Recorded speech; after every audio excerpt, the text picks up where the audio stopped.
like a lot of young people, when I was in high school, I did a lot of babysitting, and I was a camp counselor, and I loved children. I thought children were so interesting and so unique. Each one was different, and I wanted to know where that came from, how that came about. I studied psychology in college, and then I decided that I wanted to go on to graduate school and know more about the origins of these differences among kids and what it was that shaped who we were and how we related to other people. And so when I applied to graduate schools, at the time, I applied to 5 or 6 or 10 graduate schools, and I only got into one. And when I asked, my professor why I only got into one, he said it was because I was a woman.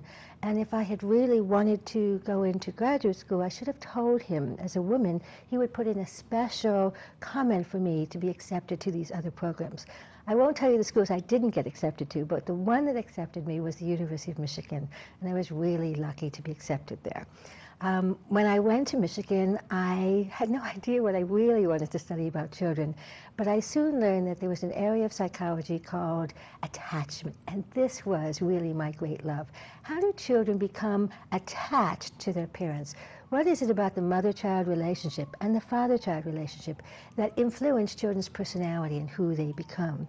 And while I was at the University of Michigan, I started looking at some of the early literature on what were the influences on children's development. And I found John Bowlby's Volume 1 of Attachment and Loss. And I was so excited because he explained how it was that children became attached to their parents and how this was not a species-specific behavior, but something all animals, and humans are among them, do, and that we are somehow pre-programmed to do that. And so I started studying attachment and got very excited about the implications of the child's attachment to its mother and its father and how that might affect children's personality development. My early research was on children's attachment to their mothers and to their fathers, how we measure attachment, what it means to be attached, and what the consequences of attachment might be. When at some point, one of my professors from the University of Michigan, Lois Hoffman, came to Temple University to do a visiting professorship. And one of the things that as a young feminist I had always been interested in was maternal employment. What effect does maternal employment have on young children? And Lois's data had suggested that maternal employment had some very positive effects on girls, but maybe some not so positive effects on young boys, particularly middle-class boys.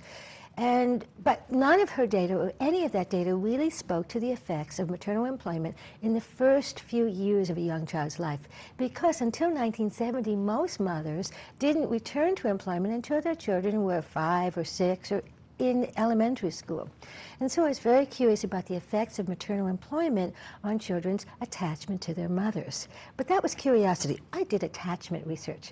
But when Lois came, we started to think about the new research that was coming out on maternal employment and its effects on attachment. She knew the maternal employment literature very well, and I knew about attachment, and we started to put that together. And as developmental psychologists, one of the things we thought would be very important was the particular timing of the mother's return to work.